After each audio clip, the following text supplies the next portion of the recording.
देश के अधिकतर भागों में मानसून हुआ सक्रिय। बीते 24 घंटों के दौरान उत्तराखंड, हरियाणा, पश्चिमी उत्तर प्रदेश, बिहार, झारखंड और पश्चिम बंगाल में मानसून पूरी तरह सक्रिय। उत्तराखंड और ओडिशा में भी अलग अलग जगहों पर भारी बारिश।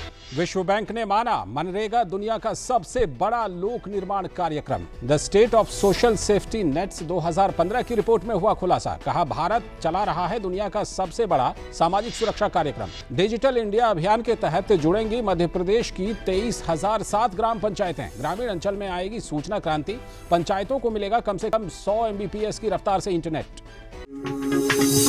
मानसून पिछले 24 घंटों के दौरान उत्तराखंड, हरियाणा, पश्चिमी उत्तर प्रदेश, बिहार, झारखंड और पश्चिम बंगाल के ऊपर सक्रिय है। उत्तराखंड और ओडिशा में अलग अलग जगहों पर भारी बारिश भी हुई है। इस बीच मौसम विभाग ने जम्मू कश्मीर, हिमाचल प्रदेश, उत्तराखंड, पूर्वी उत्तर प्रदेश, बिहार, झारखंड, पश्चिम बंगाल, सिक्किम, नागालैंड, मणिपुर, मिजोरम, त्रिपुरा, गोवा और तटीय कर्नाटक में अलग अलग स्थानों पर भारी बारिश होने की संभावना जाहिर की है। मनरेगा योजना के फायदे और नुकसान के संदर्भ में भारत में गाहे बगाहे बहस होती रहती है, मगर इस बहस से अलग विश्व बैंक ने भारत के ग्रामीण रोजगार गारंटी योजना कार्यक्रम यानी मनरेगा को दुनिया का सबसे बड़ा लोक निर्माण कार्यक्रम आंका है। विश्व बैंक ग्रुप ने अपनी report the state of social safety nets 2015 में कहा कि ये कार्यक्रम देश की लगभग 15% जनसंख्या यानी 18 करोड़ 2 लाख लोगों को लाभान्वित करता है। ये देश के बड़े हिस्से को सामाजिक सुरक्षा दायरा उपलब्ध कराता है। रिपोर्ट के अनुसार भारत मध्य आय वाले उन 5 देशों चीन, भारत, दक्षिण अफ्रीका और इथोपिया में शामिल है जो कि दुनिया के सबसे बड़े सामाजिक सुरक्षा कार्यक्रम चला रहे हैं। सभी देशों के आंकड़ों को मिलाकर करीब 52.6 करोड़ लोगों तक ये सामाजिक कार्यक्रम पहुंचते हैं। किसानों को पशुपालन और डेयरी से जुड़ी नई नई जानकारियां मिल सकें, इसके लिए राष्ट्रीय डेयरी विकास बोर्ड ने पशु पोषण नामक एक मोबाइल एप्लीकेशन तैयार किया है। इस एप्लीकेशन का लोकार्पण करते हुए केंद्रीय कृषि मंत्री राधा मोहन सिंह ने कहा कि एप्लीकेशन किसानों को पशुओं के लिए कम खर्चे में संतुलित पोषण देने की सलाह देने के लिहाज से काफी महत्वपूर्ण है। इस एप्लीकेशन की मदद से जो पशु मालिक हैं, पशुपालक हैं, अपने पास उपलब्ध है पशु खाद्य पदार्थों की पशु की जरूरत के हिसाब से संतुलित बनाएंगे। यानी इस पर जब वो अपनी पूरी जानकारी डालेंगे तो पूरे देश में एनडीडीबी जो जिसकी शुरुआत कर रहा है, इसका लाभ देश भर के पशुपालकों को मिलेगा। ये एप्लीकेशन पशु पोषण वेबसाइट और एंड्रॉयड प्लेटफॉर्म दोनों पर उपलब्ध हैं। इस सुविधा से जुड़ने के लिए किसान को inaph.nddb.coop पर पंजीकरण कराना होगा और अपने मोबाइल नंबर के ऑथेंटिकेशन का भी प्रयोग कर सकते हैं। यह एप्लीकेशन गाय या भैंस की पहचान और पंजीकरण की सुविधा उपलब्ध कराता है। इसके लिए 12 अंकों का विशेष पहचान यानी ईयर टैग का प्रयोग करना अनिवार्य है। केंद्र सरकार की महत्वाकांक्षी योजना कार्यक्रम डिजिटल इंडिया के तहत मध्य प्रदेश की 23,007 ग्राम पंचायतों को इंटरनेट सेवा से जोड़ा जाएगा ताकि ग्रामीण अंचल भी सूचना क्रांति की मुख्य धारा में शामिल हो सके। इसके तहत प्रदेश की ग्राम पंचायतों को कम से कम 100 MBPS की रफ्तार से इंटरनेट मुहैया कराया जाएगा।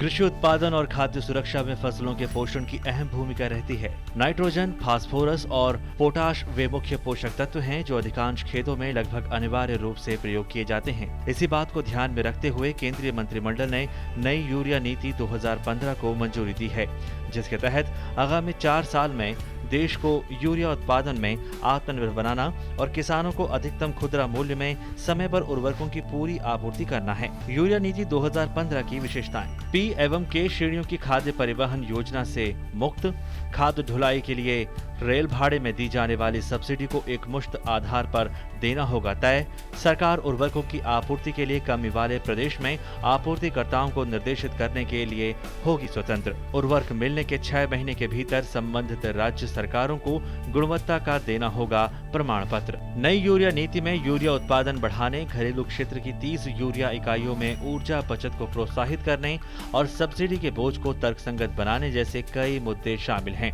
मंत्रिमंडल ने 2015-16 के लिए फास्फेट और पोटाश आधारित उर्वरकों की स्थिर सब्सिडी दरों को भी मंजूरी दी है। इससे कंपनियों को नकदी की समस्या से निपटने में मदद मिलेगी। पंजाब सरकार ने किसानों के लिए जल्द ही एक मोबाइल एप्लीकेशन शुरू करने की घोषणा की है जो कृषक समुदाय को खेती की तकनीकों और कृषि संबंधी जानकारियों और मौसम की सूचनाओं से अवगत कराएगा। इस मोबाइल ऐप से किसानों को फसलों की बुआई की आधुनिक तकनीकों, उर्वरकों के सही प्रकार और उपलब्धता, कीटनाशक और खरपतवार नाशक, मौसम का पूर्वानुमान और खेती संबंधी तमाम जानकारियां मिल सकेंगी।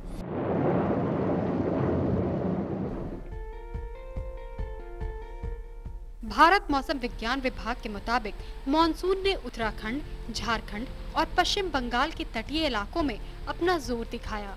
साथ ही छत्तीसगढ़, पश्चिम बंगाल, सिक्किम और तटीय कर्नाटक में भी भारी बारिश हुई।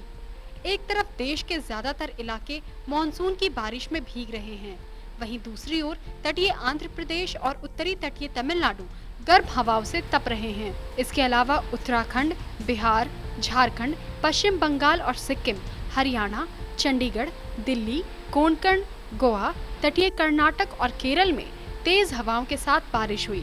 अरुणाचल प्रदेश, राजस्थान, गुजरात, तटीय आंध्र प्रदेश और अंडमान निकोबार द्वीप समूह के कुछ इलाकों में भी बादल बरसे। अगर 1 जून से 7 जुलाई के बीच बरसे पानी का हिसाब किताब करें तो मौसम के हिसाब से बटे देश के 36 सब डिवीजनों में से 4 में बारिश औसत से अधिक दर्ज की गई है। एगमार्क नेट के अनुसार राजस्थान की अजमेर मंडी में चना के भाव 3,810 से 4,150 रुपए क्विंटल, जयपुर मंडी में 4,000 से 4,100 रुपए प्रति क्विंटल, लातूर मंडी में 3,910 से 4,646 रुपए प्रति क्विंटल, तो वहीं बलिया मंडी में 5,100 से 5,200 और दाहोद मंडी में 4,300 से 4,325 रुपए क्विंटल दर्ज किए गए। अगर आवक की बात करें तो अजमेर मंडी में चना की आवक रही 20 टन, जयपुर मंडी में 3.8 टन, लातूर मंडी में 77 टन, बलिया मंडी में 14 टन और दाहोद मंडी में आवक थी 17.3 टन। दरअसल दाल एवं बेसन मिलों की मांग बढ़ने से फसली मंडियों में चने के भाव में उछाल आया है। ये लो और बताओ। बस। अरे ये क्या भैया जी, बस इतनी सी रासायनिक खाद? किसानी छोड़ रहे हो क्या? किसानी नहीं, नादानी छोड़ रहे हैं। मिट्टी की जांच कराई है। अब तो लालाजी जितनी जरूरत है उतने ही उर्वरक खेत में डालेंगे। हाँ, किसान भाई आज ही अपने जिले की नजदीकी भूमि परीक्षण प्रयोगशाला में मिट्टी की जांच जरूर करवाएं और मिट्टी में पोषक तत्व, नमी व पौधे के विकास को देखते हुए केवल जरूरत के अनुसार ही पोषक तत्व डालें। और हाँ, मिट्टी में गंधक, जस्ता, बोरोन जैसे सूक्ष्म पोषक तत्वों का पता लगाना भी न भूलें। उर्वरक और जैविक खाद के सही उपयोग से भूमि का उपजाऊपन बनाए रखें, उत्पादकता बढ़ाएं, खर्चा घटाएं और बहुमूल्य विदेशी मुद्रा बचाने में भी सहयोग दें। और हाँ, धीमी गति से नाइट्रोजन उपलब्ध कराने वाले उर्वरकों जैसे नीम लेपित यूरिया को प्राथमिकता दें और यूरिया का पत्तों पर छिड़काव करें। अरे वाह, तू तो सचमुच समझदार हो गया रे। अधिक जानकारी के लिए संपर्क करें जिला कृषि अधिकारी या किसान कॉल सेंटर।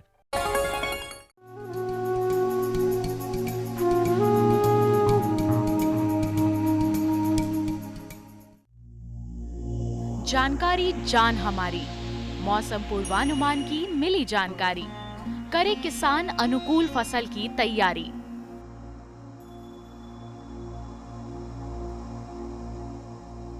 किसान भाइयों बहनों, खरीफ फसलों का मौसम चल रहा है। मॉनसून दस्तक दे चुका है। भारतीय मौसम विज्ञान के द्वारा इस वर्ष सामान्य से कम बारिश होने की संभावना व्यक्त की गई है।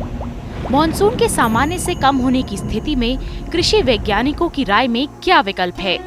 अभी हमारा ये जो है वो वर्षा की फुहारें पड़ जानी चाहिए थी, जो कि हमारे आजकल की जो बरसात की जो फसलें हैं जैसे धान है, मक्का है या दूसरी फसलें हैं, इनको लगाने के लिए जो है उचित समय आ गया था। लेकिन अभी जो हम देख रहे हैं इसमें जो है वो बारिश की थोड़ी सी कमी महसूस जैसी कर रहे हैं हम लोग, बारिश नहीं हो रही है। तो किसान भाई जो है अपनी समय पर बिजाई करने में थोड़े असक्षम जैसा महसूस कर रहे हैं। जैसा कि आपको पता है कि अभी जो है वो धान की बिजाई का, चाहे वो सीधी धान की बिजाई हो या आप लोग पनीरी से जो धान लगाते हैं उसकी पनीरी तैयार करने का जैसे समय हो, वो थोड़ा थोड़ा खिसकता चला जा रहा है। तो ऐसे में किसान थोड़ा सा घबरा रहा है कि कहीं ऐसा ना हो कि धान की हमारा जो समय है वो बड़ा दूर चला जाए और हमें जो है किसी तरह का फसलों में नुकसान हो जाए। तो मैं किसान भाइयों की ये बताना चाहूँगा कि अगर ऐसी स्थिति आती है आने वाले कुछ समय में, हफ्ता 2 हफ्ता में अगर ऐसी स्थिति आती है तो हम लोग जो हैं वो ज़्यादा घबराएं ना। हम लोग ऐसी स्थिति में जो है मक्का है या तिलहनी है या कुछ ऐसी दलहनी फसलें हैं उनको हम लगा सकते हैं। अगर हम लोग दलहनी फसलों की बात करें तो उसमें हमारे पास ये हमारे जो मैदानी क्षेत्र हैं इनके लिए सबसे दलहनी का अच्छा विकल्प है, वो है आपकी अरहर की फसल। किसान भाइयों बहनों, विशेषज्ञों की राय में दलहनी फसल भी एक विकल्प है। इस बारे में विस्तार से जानकारी दे रहे हैं भारतीय कृषि अनुसंधान संस्थान के प्रधान वैज्ञानिक डॉक्टर अनिल कुमार चौधरी। तो अरहर को जो है हम लोग कैसे लगाएं, इसके बारे में हम लोग आज विस्तृत चर्चा करेंगे। अगर अरहर की बात करें तो अरहर एक दलहनी फसल है जिसका पौधा जो है वो आपका कम बारिश को भी झेल सकता है। अगर बारिश कम हो रही है तो उसमें भी अगर आपके बिजाई के समय पे उचित नमी बनी हुई है खेत में या आपके पास सिंचाई की व्यवस्था है तो आप लोग बिजाई से पहले एक आप हल्की सी जो है इरिगेशन देके जो है उसके बाद जो है आप लोग जुताई कर सकते हैं। खेत की 2 बार जुताई करें, गहरी जुताई करें और उसके बाद ही आप लोग मेड़ों पे या फ्लैट बेड पे जो है आप लोग इसको लगा सकते हैं। किसी भी फसल की खेती की अच्छी पैदावार के लिए जरूरी है उस फसल के उन्नत बीजों की जानकारी होना। अरहर की कई उन्नत किस्में हैं। भारतीय कृषि अनुसंधान संस्थान द्वारा विकसित प्रमुख उन्नत किस्में हैं पूसा 991, पूसा 992, पूसा 2001, पूसा 2002 आदि। अगर हम लोग बात करें इसकी किस्मों के बारे में तो अरहर की जो सबसे अच्छी किस्में हैं, आपको पता ही है कि 2-3 तरह की किस्में हैं। कुछ हैं वो छोटी अवधि की हैं, कुछ मध्यम अवधि की हैं और कुछ लंबी अवधि की हैं जो 260 दिन तक या पहले 300 दिन तक भी चलती थी। तो आज के समय में अच्छी वैरायटी जो अच्छी किस्में जो हैं वो आ चुकी हैं। जैसे कि हम लोग बात करें अगर मध्यम जैसे और जल्दी पकने वाली तो इसमें पूसा 991, पूसा 992 या पूसा 2001 या पूसा 2002, ये जो वैरायटीज़ हैं ये आप लोगों की कम अवधि में पकने वाली हैं तो इनका आप लोग चुनाव कर सकते हैं। तो नज़दीकी कृषि केंद्र से या कृषि विभाग के किसी भी दफ्तर से या आप किसी भी बीज के स्टोर से अगर ये जहाँ से ये वैरायटीज़ उपलब्ध होती हैं तो आप लोग जो है उनके माध्यम से बीज का जो है वो आप लोग चुनाव करके अच्छी किस्म का चुनाव करके रख लें। ठीक है, जैसे ही अगर बारिश होती है, कम बारिश होती है, जैसे मैं पहले बोल रहा था कि आपने उसमें सिंचाई दे दी है तो उसमें जो है उसके बाद जैसे ही आपकी बतरी आती है और आपका बीजने लायक मॉइस्चर आ जाता है तो उसमें पे आप अगर आपके पास रिज मेकर नहीं है उसमें तो आप लोग सीधा ही इसको 60 सेंटीमीटर से 75 सेंटीमीटर, अमूमन आप 7 सेंटीमीटर पौधों इससे लाइन से लाइन की दूरी और पौधे से पौधे की दूरी आप 20 सेंटीमीटर की मेंटेन करें। ये ऐसी फसल है जिसको आप लोग लाइनों में बीज सकते हैं। 60 सेंटीमीटर की आप लोग आपकी लाइन से लाइन दूरी करना तो कोई भी किसान कर सकता है, ट्रैक्टर से कर सकता है, बैलों वाला बैलों से कर सकता है या आप लोग हल जो हाथ से खींचने वाला हल होता है उससे मेंटेन कर सकता है। उसके बाद क्या होगा कि जैसे ही आपकी जर्मिनेशन हो जाती है और फसल आपकी 15-20 दिन की हो जाती है तो उसमें जो है छंटाई कर दें और आप लोग 20 सेंटीमीटर का जो आपका डिस्टेंस है पौधे से पौधे के बीच का उसको मेंटेन कर लें। ये तो हो गया आप लोगों का बिजाई की बात और बीज की। और बीज की भी जो मात्रा है वो आप लोगों ने 15 किलोग्राम प्रति हेक्टेयर के हिसाब करनी है। मतलब आप लोगों का 1 हेक्टेयर जो होता है वो 2.5 एकड़ का होता है तो आप लोग जो है 2.5 एकड़ के जो 1 हेक्टेयर एरिया उसमें 15 किलो बीज, अगर आपको लग रहा है कि और भी कम नमी की कमी हो रही है तो 2-3 किलो आप बीज बढ़ा सकते हैं, 25% बीज बढ़ा सकते हैं। जिसमें क्या होगा कि अगर थोड़ा ज़्यादा भी पौधा जमेगा तो जब आप छंटाई करेंगे, थिनिंग करेंगे तो उस टाइम जो आप डिस्टेंस मेंटेन कर सकते हैं। सही मात्रा में पोषक तत्व एवं खाद फसल की पैदावार बढ़ाता है। अरहर की फसल में कृषि वैज्ञानिकों द्वारा उर्वरकों की पर्याप्त मात्रा इस प्रकार है: यूरिया 20 किलोग्राम प्रति हेक्टेयर, पोटाश 40 से 60 किलोग्राम प्रति हेक्टेयर, गोबर 5 से 10 टन प्रति हेक्टेयर। अब ये ऐसी फसल है जो इसका पौधा जो आपका 6-6 फीट तक भी चला जाता है, फैलाव होता है इसका, तो ये बहुत ज़्यादा पोषक तत्व इस फसल को चाहिए होते हैं। तो इसको अमूमन जो है बिजाई के समय पे आप जो है 20 किलोग्राम यूरिया प्रति हेक्टेयर के हिसाब से बिजाई के समय डालें। और साथ में फास्फोरस और पोटाश, फास्फोरस और पोटाश की जो बात है, फास्फोरस की बात करें तो इसमें आप लोग 40 से 60 किलोग्राम प्रति हेक्टेयर जो है आप फास्फोरस डालें। इसके लिए SSP है या DAP के थ्रू भी आप लोग इसको डाल सकते हैं। अगर आपकी कमज़ोर मिट्टियाँ, हल्की मिट्टियाँ तो उसमें 40 किलोग्राम, और अगर आपके पोषक तत्व अगर भारी मिट्टियाँ हैं और पोषक तत्व भी ठीक है तो 40 से 60 ठीक रेंज है, वो आप मिट्टी के हिसाब से आप देख सकते हैं। उसके अलावा आप लोग जो उसमें 40 से 50 किलोग्राम प्रति हेक्टेयर के हिसाब से आपने पोटाश भी डालनी है, वो जो कि बिजाई के समय ही आपने डाल देनी है। और ये दलहनी ऐसी फसल है जो कि जिसमें जड़ों में गांठें पाई जाती हैं, और उनकी जड़ों की गांठों में जो बैक्टीरिया होता है जिसको रेजिम बोलते हैं, वो हमारे एटमॉस्फेयर से, हवा से खुद ही नाइट्रोजन खींच के पौधे को दे देता है। और यूरिया में भी नाइट्रोजन ही होती है, तो उसको आगे नाइट्रोजन ना दें, नत्रजन ना दें। तो 20 किलो यूरिया, 20 किलोग्राम नाइट्रोजन, 40 से 60 किलोग्राम फास्फोरस और 40 से 5 किलोग्राम प्रति हेक्टेयर आपने पोटाश देनी है। तो ये तो हो गया खादों का। और जिन किसानों के पास पशु भी रखे हुए हैं या गोबर की मात्रा होती है उनके पास पशुओं से, दूध वाला पशु है या आपने खेत के लिए रखा हुआ पशु बैल रखे हुए हैं, तो ऐसी स्थिति है तो आप 5 से 10 टन जो है प्रति हेक्टेयर के हिसाब से गोबर भी डाल सकते हैं। आपको पता है कि अगर बारिश, क्योंकि मौसम कुछ इस तरह से बन रहा है, उसमें कमी आ जाएगी आपके खेतों में नमी की, तो ये गोबर जो है डालने से जो है या आपकी जैविक खादों के डालने से मॉइस्चर को भी, पानी को भी सोखता है, तो खेत में मॉइस्चर भी बना रहेगा और आपकी जर्मिनेशन और आपकी पौधे की जो बढ़वार है वो अच्छी होती रहेगी। खेतों एवं फसलों के बीच खरपतवार पैदावार को प्रभावित करती है, अतः सही समय पर खरपतवार नियंत्रण की व्यवस्था करनी चाहिए। अरहर की खेती में खरपतवार नियंत्रण के लिए विशेषज्ञ कहते हैं 1 हेक्टेयर में 1 किलो पेंडीमेथिलिन सक्रिय तत्व के साथ छिड़काव की जा सकती है। किसान भाई, अब एक बरसात का मौसम है और हम लोग अरहर की बात कर रहे हैं, दलहन की बात कर रहे हैं, तो दूसरी जो ध्यान देने वाली बात है वो हमारी है खरपतवार नियंत्रण। बरसात के दिनों में आपको पता ही है कि अगर बारिश ज़्यादा हो तब भी खरपतवार ज़्यादा होते हैं, और कम हो और मॉइस्चर उचित हो तब ये खरपतवारों का जमाव हो जाता है।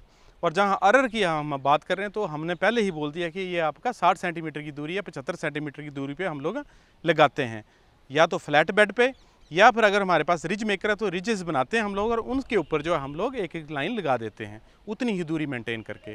तो इतनी बड़ी दूरी में बीच बीच में जहाँ पर खाली जगह रह जाती है वहाँ पर खरपतवार आ जाते हैं। तो उन खरपतवारों के नियंत्रण के लिए जो सबसे बढ़िया आप लोगों के पास खरपतवार नाशी है उसका नाम है पेंडीमेथिलिन। तो पेंडीमेथिलिन को हम लोगों ने लेना है, ये एक तेलीय तरह का ये खरपतवार नाशी है, और इसका हमने 1 किलोग्राम संद जो उसका घनत्व वाला जो उसका तत्व है, एक्टिव इंग्रेडिएंट है, वो लेना है, और 750 लीटर पानी में प्रति हेक्टेयर के हिसाब से आपने इसको छिड़काव करना है। छिड़काव कब करना है और कैसे करना है? आपने 1 kg आपने पेंडीमेथिलिन ले लिया, उसको 750 लीटर पानी में डाला, और बिजाई के बाद 2 दिन के अंदर अंदर 48 घंटे के अंदर अंदर आपने इसको स्प्रे करना है। और स्प्रे भी करना है, छिड़काव कैसे करना है आपको? इसको पीछे की तरफ आते हुए आपने जैसे बिजाई कर दी उसके बाद आपने पीछे की तरफ आते हुए स्प्रे करना है, छिड़काव करना है। ये मैं क्यों बताना चाह रहा हूँ, जोर से बोल रहा हूँ आपको, क्योंकि ज़्यादातर हमारे किसान भाई आगे की तरफ स्प्रे करते हुए चले जाते हैं। उसमें क्या होता है कि एक तेलीय जैसी फिल्म बनती है इस खरपतवार नाशी की, और जहाँ जहाँ हम पैर रखते जाएंगे वहाँ से फिल्म टूट जाती है और चकत्तों में घास आ जाता है। अगर हम लोग पीछे की तरफ हटते जाएंगे स्प्रे करते हुए तो जहाँ जहाँ फिल्म बन गई वो टूटती नहीं है, और जो है पूरे यूनिफॉर्म तरीके से, बिल्कुल समतल तरीके से उसमें कोई घास नहीं आता है। और हम लोग ये देखते हैं कि हमारा जो है खरपतवार नाशी का असर हो गया है।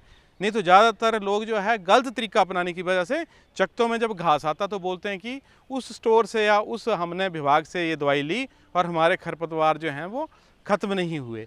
ये हमारे सिर्फ तरीके में सिर्फ बदलाव से, सही तकनीक अपनाने से ये चीज़ ठीक हो सकती है। तो कृपया इस चीज़ का ध्यान रखें। किसान भाइयों, दलहनी फसलें खेतों में नमी बनाए रखती हैं। ये दलहनी फसलों की सबसे महत्वपूर्ण विशेषता है। और अगर जिस तरह का ये मौसम चला हुआ है वैसे हमें लग रहा है कि इसमें थोड़ा सा पानी की कमी आ सकती है। तो ये अरहर या कोई भी दलहनी फसल है, ये जब पूरे खेत पे छाने वाला जो गुण है, ये जो है आपके नमी भी खेत में बनाए रखता, घास को भी मारेगा, नमी भी बनाए रखेगा। तीसरा गुण इसमें यह है कि इसमें ऐसे बैक्टीरिया पाए जाते हैं इसकी जड़ों में जो नाइट्रोजन को भी फिक्स करते हैं और पौधे को नाइट्रोजन कुदरती तौर पे मिलती रहती है। अगली आने वाली फसलों के लिए भी ये जड़ें और जो गांठें सड़कें नाइट्रोजन देती हैं, तो खेत की उर्वरा शक्ति भी उसमें मेंटेन रहती है।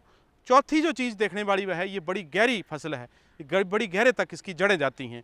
तो ये अगर ड्रॉट आता है लेट कंडीशन में, अगर लेट फसल में फ्लावरिंग के बाद या उसके बाद अगर इसमें अगर आपका पानी की कमी होती है तो ये बेर कर जाती है, क्योंकि इसके जो पौधे की जड़ें हैं वो नीचे से भी मॉइस्चर को और पोषक तत्वों को खींच लेती हैं। तो चौथी चीज़ ये होगी कि आपका पोषक तत्व भी खींच लिए और नीचे की तरह से नमी भी खींच ली और पौधे ने अपना जीवन चक्कर काल चक्कर पूरा करके आपको अच्छी पैदावार दे दी। तो ये एक अच्छा विकल्प है। इससे एक और फ़ायदा क्या हुआ, जो मैं आपने बोला कि पोषक तत्व जो है ऊपर खींच लेता है, ये नीचे के पोषक तत्व जो है ऊपर लाता है और जब इसके पत्ते झड़ते हैं गलते हैं तो आने वाली जो फसल है, चाहे आपकी गेहूं या कोई भी फसल है, उसको भी आपको पोषक तत्व देती हैं इसकी पत्तियां सड़के। तो इस फसल को लगाने का किसान को और मिट्टी के स्वास्थ्य में लाभ ही लाभ है। और इस तरह का जो मौसम बना हुआ है उसमें तो बहुत ही फ़ायदा है। अगर फिर भी आपको लग रहा है कि पानी की और कमी आ रही है, बरसात और कम हो रही है, तो किसान भाई एक चीज़ का ध्यान रखें कि इस फसल में जो है फूल आने पे और फली के भरान के समय जो है अगर 2 भी आप सिंचाइयाँ आप दे पाते हैं तो उसकी पैदावार में कोई भी कमी नहीं आती है, ज़्यादा कमी नहीं आती है और किसान भाई अच्छी पैदावार इसमें ले लेता है।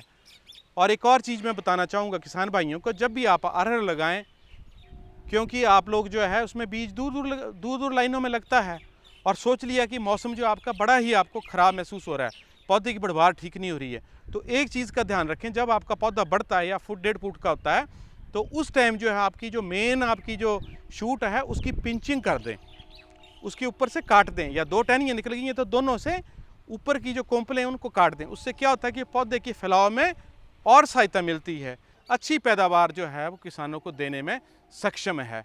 तो ये इस फसल का गुण है। मॉनसून की सामान्य से कम बारिश होने की स्थिति में विशेषज्ञों की राय में अरहर की खेती एक अच्छा विकल्प है।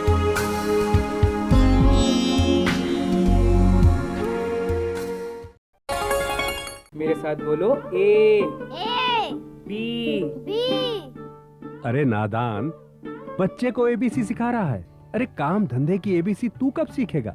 ये देख विज्ञापन, तेरे जैसे कृषि विज्ञान सीखे हुए युवाओं के लिए भारत सरकार के कृषि मंत्रालय ने एक योजना बनाई है, ACABC। ACABC? जी हाँ, ACABC यानी एग्री क्लिनिक्स और एग्री बिजनेस सेंटर। इसके तहत कृषि विज्ञान पढ़े युवाओं का चयन होने पर उन्हें मुफ्त ट्रेनिंग दी जाती है और हाँ, अपना कारोबार चलाने के लिए बैंक से लोन भी मिलता है। इसके साथ ही अगर युवा अपने इलाके के किसानों की खुशहाली के लिए उन्हें खेती बाड़ी व अपने कारोबार से जुड़ी लाभदायक जानकारी देते रहेंगे तो उन्हें लोन पर 36 से 44% तक की सब्सिडी भी मिलेगी।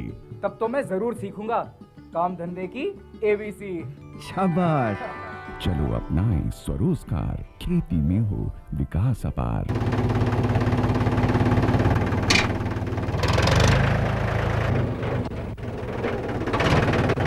अरे हरकू वाह, बीज कीटनाशक और आज खाद भी। अरे इतना खर्चा कहाँ से? अरे खर्च की चिंता किसे है, मेरे पास है ये किसान क्रेडिट कार्ड। कार्ड? अरे बैंकों द्वारा जारी इस कार्ड से किसान उसकी सीमा तक की रकम कभी भी बैंक से निकलवा सकता है और खेती बाड़ी की सामग्री कभी भी खरीद सकता है। तो हरकू भैया एक कार्ड मेरे लिए भी। किसान क्रेडिट कार्ड के लिए नजदीकी बैंक से संपर्क करें और पाएं ढेर सारे लाभ।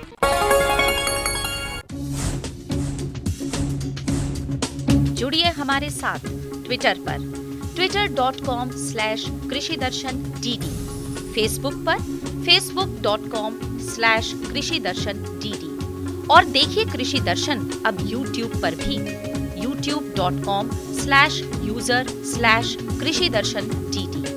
भेजें हमें मेल कृषिदर्शन-DD@gmail.com पर। आपको हमारा कार्यक्रम कृषि दर्शन कैसा लगा? अपने सुझाव, प्रतिक्रियाएं एवं सवाल हमें इस पते पर भेजें।